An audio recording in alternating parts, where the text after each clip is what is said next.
This is the Australian Arid Zone. Stretching over 2/3 of the Australian continent, the Arid Zone is a vast land of hot days, cold nights, and very little rainfall.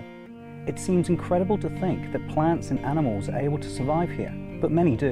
In fact, there are some groups that are so successful, there are more species found here than anywhere else on the planet.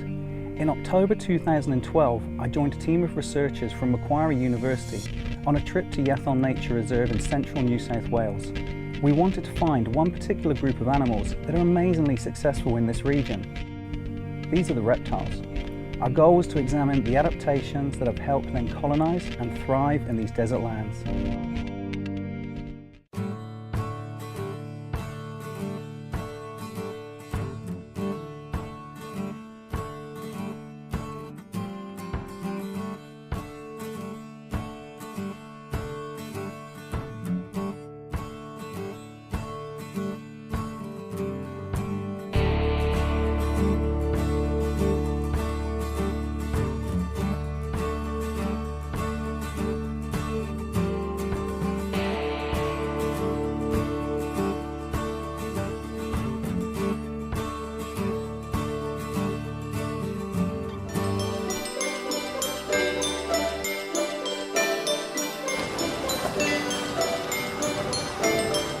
So we're en route from Sydney to the Yathon Reserve. We've been travelling for about 4 hours, which gets us to the halfway point. And we've taken this opportunity to visit the beautiful Bournor Caves, which have these wonderful limestone structures. But for the reptiles, we need to go up top because that's where all the reptile habitats are.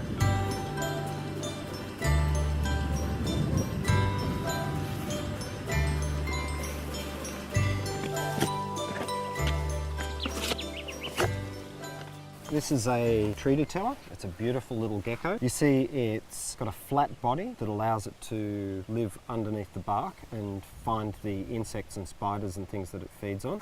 It's also got these little hands with pads on them like this that allow it to grip on to surfaces, and so some geckos can actually hang upside down on the roof, for instance. Okay. The other thing it's got, you can see here, it's got a big fat tail. Now geckos store fat in that tail. Sometimes though they can sacrifice these tails if they're being chased by a predator. They'll drop the end of the tail, the predator will eat that tail, and the gecko will survive and grow a new tail.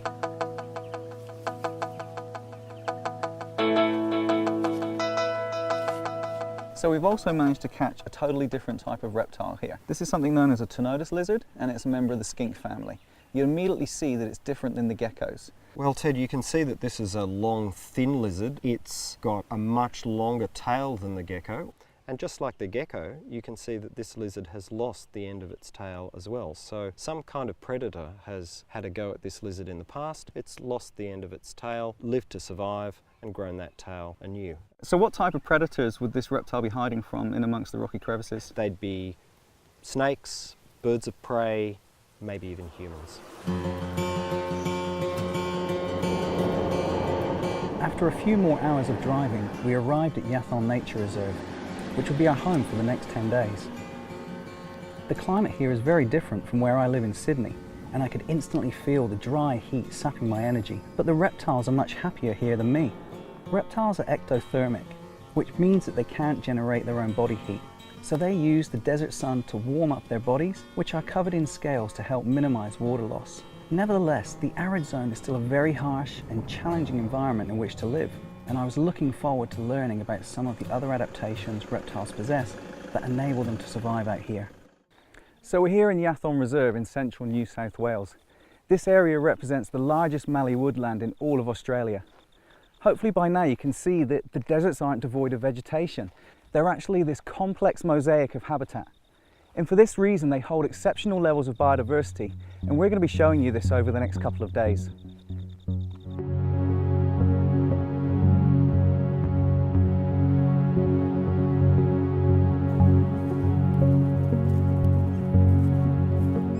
Our search for reptiles began around the property in which we were staying, and it wasn't long before we found many signs of life. So each morning here at the Yathon Reserve, just around the property, we've been looking for signs of life. And even here, just on the back steps, we've been lucky enough to find this spotted grass frog. Even though we're in Arid Zone Australia, it's in some of the driest locations, we can still actually find amphibians here.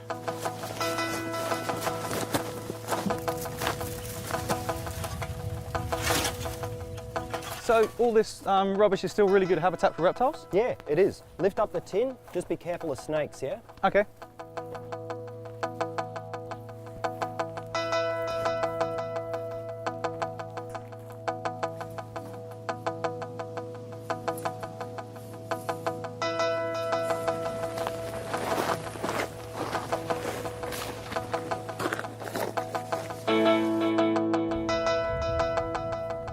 Hey Michael, I've managed to find a shingleback lizard. Do you mind taking a look? Yeah, I've got a central dragon here. They're very different looking lizards, aren't they? Yeah, I've got the same triangular head, big gape, but different scales. Yeah, they're huge on here. Are they provide any function for it? Yeah, these are big armor-plated scales that provide protection against predators. And you can also see that both of these lizards have scales that protect them against the drying winds that we're standing in now, yeah? Do you know anything about the tails? Because this one looks like it's been broken, or is that actually a natural tail? No, that's the normal tail, and that tail imitates the head of the lizard, so that a predator might go for this end instead of this end, and the lizard lives to fight another day.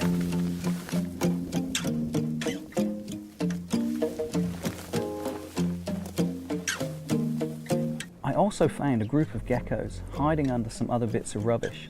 They were really easy to catch because it was early and they hadn't had a chance to warm up in the sun. Hey Michael, I've managed to find a whole bunch of geckos out the back there of the property. Oh, what do you got there, Ted? This looks like an adult barking gecko. Isn't she beautiful? One thing I also noticed when I caught them was they were really cold this morning to touch. Yeah, well, reptiles are cold-blooded. That's one of the reasons why they do so well in the arid zone, because there's not much food, so they can just keep cold and hibernate more or less, and they don't have to spend a lot of energy keeping their bodies warm. From the geckos we saw the other day, their feet are very different. Yeah, these guys have very long fingers with claws on the end of them, you see that? And these guys, if we let them go, would actually stand up on their legs and walk around, because they live on the ground instead of climbing trees and surfaces. Okay, so the long legs are just another adaptation to where they live. Yep. So I really wanted you to also look at this other gecko. It looks a lot pale than the other one, but I think it's the same species. Yeah, it is the same species. It's just about to shed its skin. So when that white skin comes off, it'll look like just like this other juvenile one here.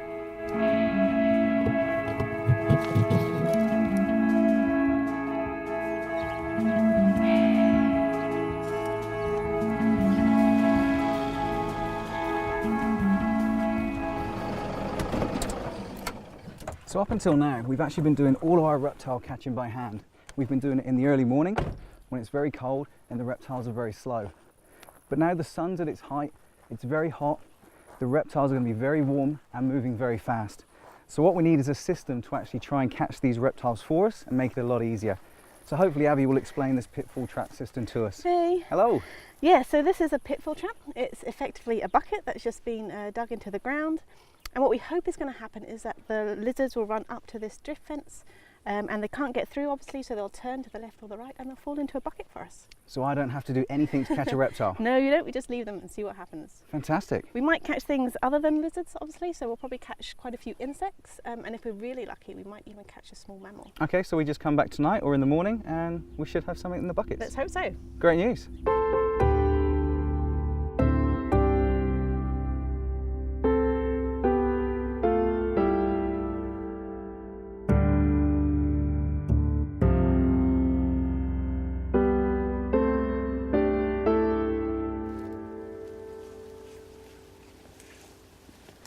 It's a gecko. One of the ones we've seen before, is this I a don't new think one? so. I think this is a new species. Oh, isn't he the cutest little gecko? Definitely a juvenile. Yeah, it's a little knobtail gecko. It's a really appropriate name, look at that. Yeah, it is. Look at the size of his eyes as well. Wow.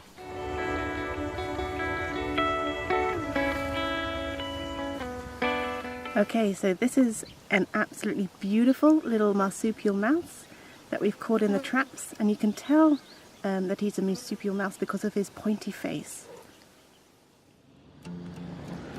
We left all the traps open to do their job and decided to take a drive to see what else we could find.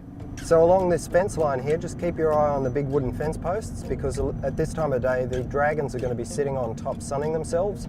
What they're going to be doing is warming themselves up for tonight when they're going to go hunting for insects, and because they've warmed themselves up during the day they'll be able to stay warm on into the evening to catch more prey. And I guess they stake out their own little sunning post on the side of the road here because they have territories.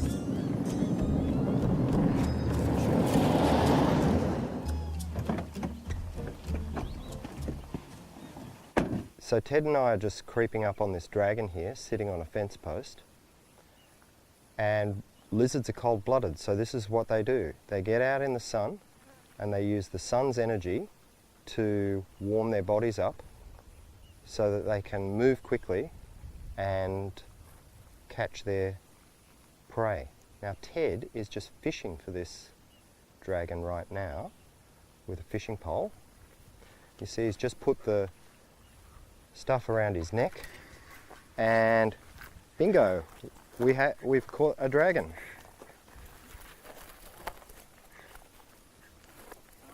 He's a little bit unhappy. Snap the line. It's a little. Come out this way. Well, okay, so he's right between your legs.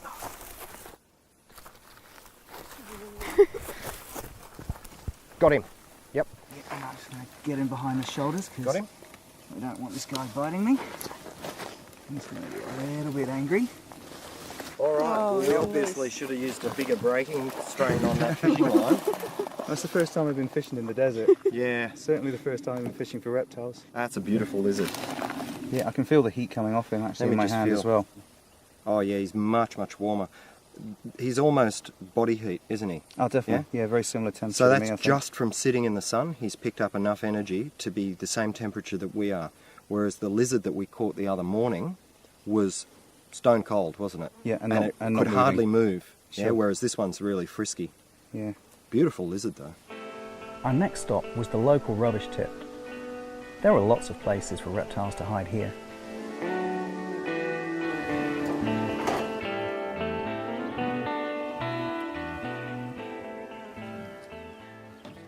Up here, right? That's main body, right? Cool. Yep. Hear him hissing? Yep. I try and get his tail out first. Yep. And then I can kind of work it a bit better. It's Yeah. decent size, isn't he? Yeah, he's he a is. good one. There we go. There Cool. Okay, hold, stay. All right. All right, so I can move this. Yep. Cool. Perfect capture. So we've been lucky enough to actually catch this beautiful carpet python. And he's probably about 4 foot long. And although he's actually pretty calm at the moment, you can see he's very comfortable with us holding him. But despite that, you can still feel the real strength in some of these coils. And this is actually how it immobilizes its prey. The scales are actually a really greyish colour over that beautiful pattern, and that's because it's about to shed its skin like all reptiles do. Also, you may have noticed this snake is actually flicking its tongue out, and it uses that to actually sense its environment, and it will actually be able to taste its prey, just so it knows which area to move to actually do its hunting. Okay, so yeah, tail first. So we get his body weight, and then we're just dropping it at the last moment, and he's in. So yeah. Can't go under. Yeah, hook him back this way. Yeah, there we go. I think you got him. Yeah. Now just gently, just watch that. So go with the tail first. Yep. Cool. Right. So we've just caught a second python here, and this one has a big bulge in it. That's where the previous meal is at the moment. And how often do you think they take a meal this size? Well, because snakes are cold-blooded, they actually don't need much food. And so maybe once a month you might get a big mammal or something like that, yeah? So we're just going to release this guy now.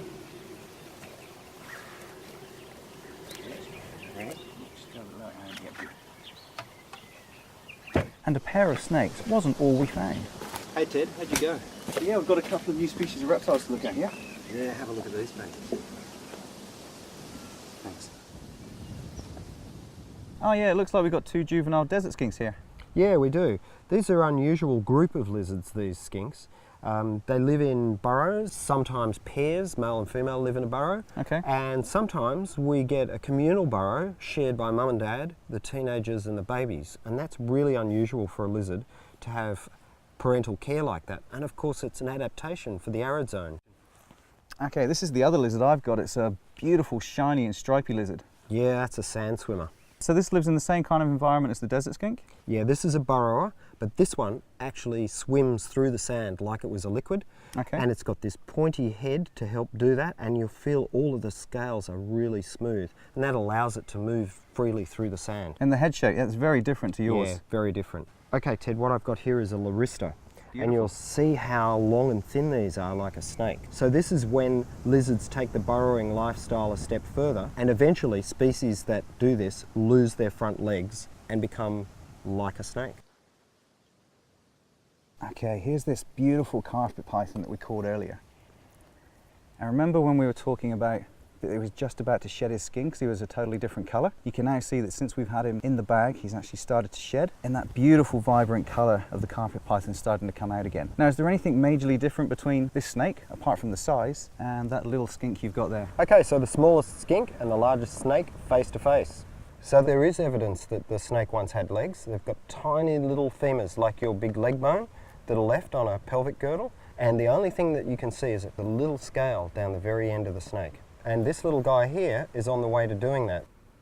So the Larista is a skink that has gradually lost its limbs over evolutionary time, and this limb loss makes it better adapted to a burrowing lifestyle. Living underground is common among desert reptiles because it allows them to escape from the sun during the hottest parts of the day. It wasn't long before we found another strange looking lizard that has taken this adaptation one step further. Ted, you remember the other day we were talking about how skinks lose their legs when they start to burrow over evolutionary time? Well, this is an example of that taken to extreme. This is a spinifex snake lizard, and you can see it looks like a snake. We can tell it's a lizard though because it's got ear holes, and if you look carefully you can also see little stubs where the rear limbs used to be. And there are even snakes that are adapted to the burrowing lifestyle. So this is a beautiful little prong-snouted blind snake that we caught last night, and in this animal the evolution of the snakes has proceeded one step further. He lives underground, and you can see that his eyes have been reduced to tiny little dots on his head. And we may be able to see that he's a snake when he flicks his tongue out, and you'll see that it's a forked tongue, just like the other snakes we've been looking at. And it's not just the reptiles that like to live under rubbish. Even professors need a little peace and quiet sometimes. I suppose the reptiles just see the rubbish as great habitat, which allows them to hide from predators and shelter from the sun. But there are other, more natural habitats, such as underneath the bark of trees, which can also provide reptiles with refuge. So this is just another little tree to teller. We've already seen these guys from the Bornal Caves and also from around our buildings as well in the Yathon Reserve. But these guys are really numerous throughout Arid Zone Australia. Okay, so they're actually in here. There's two Agurnia striolata. They're both juveniles, so likely to be born this year. One's gone that way now. We'll see if we can actually get the second one for you to go. Do you want me to? I do actually have him. Come, Michael, if you can grab your hand in here now. This side of me, this side of me. Oh, I've yeah. got him pinned. Yeah. I just need to grab his head. Oh, there he goes. Oh, he's gone down. Stay there, stay there, stay. Going down. He's already gone. Already gone this way. Is it? Is he in? Oh yeah, I'm going to Grab him. Got him. Okay, good. Yeah, cool. Yep, got him. Yes. So we finally got him. Yeah, we did. Cool. So this is a common tree skink. Yeah, it's an Agurnia. So these guys live with each other for about a year, is that right? Yeah, that's right. And the actual parents do tolerate them in the nest for quite a while. So very close around here somewhere we're likely to find the parents. In terms of size, they'd probably be at least twice as long as this, but certainly more robust as well. So I reckon if the juveniles have outsmarted us, there's no chance we're going to get the adults. No, definitely. We only got 1 out of 2, so the adults are easily going to outsmart us. But sometimes the lizards are simply too big to catch, and it is much safer for us to just stand back and admire these beautiful creatures.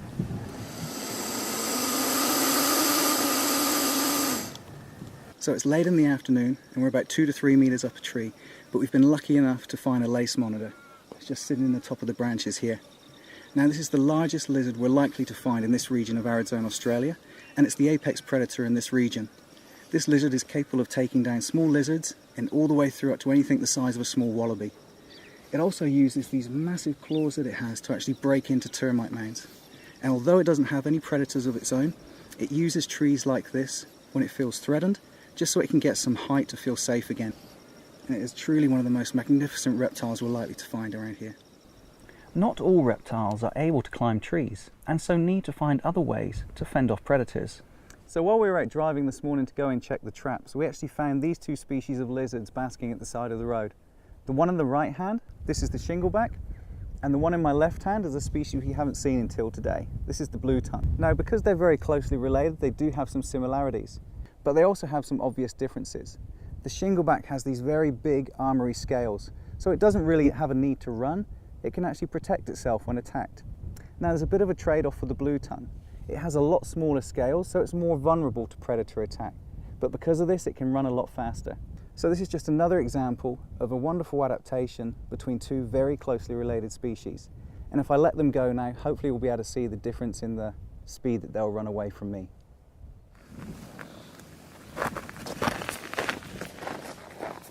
The traps were working their magic and catching lots of reptiles for us. We caught a marsupial mouse, a knob-tailed gecko, a barking gecko that uses its tail to store fat for when food supplies are scarce, a spiny-tailed gecko which uses the spines along the tail to exude a distasteful substance that help it escape when predators try to eat it, and a box-patterned gecko. The pattern on its back helps break up the outline of the body, giving it excellent camouflage amongst the leaf litter. We also caught a species of gecko that none of us had seen before, so it was time to get out our reptile identification books. Okay guys, these last geckos we got from the Malian Spinifex pitfall traps, we still need to ID.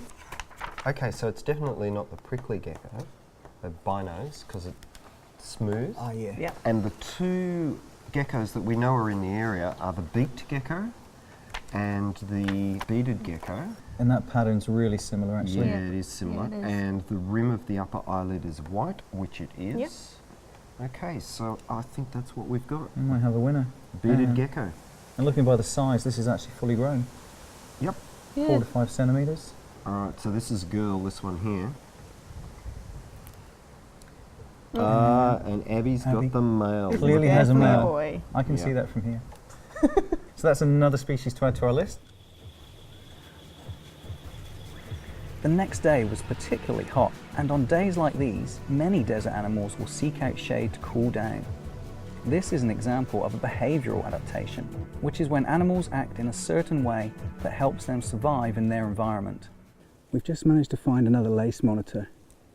We're actually just driving back to the Yathon Reserve buildings because it's middle of the day, it's really hot, it's actually very hot for us to work in, and also it's not usually very productive to find reptiles. They can actually get too hot here in the desert, and this is exactly what this guy is doing now. He's avoiding the heat, he's crawled into this very dense bushland, and he's found a really good patch of shade just so he can actually cool down a little bit and miss the heat of the day. He'll probably stay here for a couple of hours until the late afternoon, and at that stage he'll be on the move again and he'll be foraging. So we've been really lucky to find this magnificent reptile. And when animals aren't sheltering from the midday sun or out foraging for food, they may be out looking for a mate. So we've just stopped at the side of the road here because we found a pair of shingleback lizards. Now this is a really beautiful story. When these guys become of reproductive age, they'll find a partner, they'll mate, and at the end of that breeding season they may separate, but every season after that they'll always find each other to breed again. They're faithful between years, so it's one of the most beautiful love stories in the reptile world.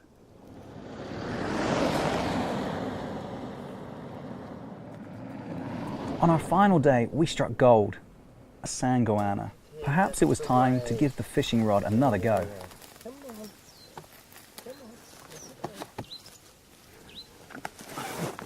Okay, he's in.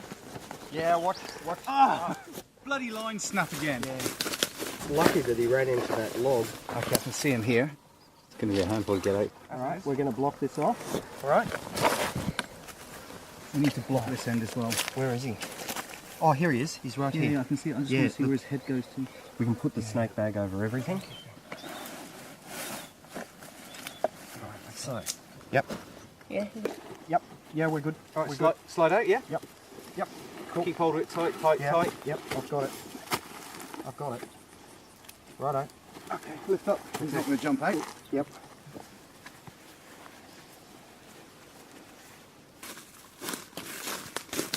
I'm so excited today because we've actually finally managed to capture a sand goanna. Despite all reptiles being cold-blooded, they can be exceptionally fast. Remember, these guys, they're actually really good predators. They will take on very small rodents, but mainly they live off insects, a lot of spiders as well. They'll tunnel into the spider holes with these very powerful claws, which I'm going to try and avoid because they're really sharp. And then this long neck helps them get down into those deep holes. The other thing we also mentioned, and hopefully you'll be able to see it now, is this tongue flick. All goannas have forked tongues, and they use this to sense their environment. Well, this has been such a magical experience for me, but it's time to let this guy go back into the wild, and hopefully we'll see some more of them.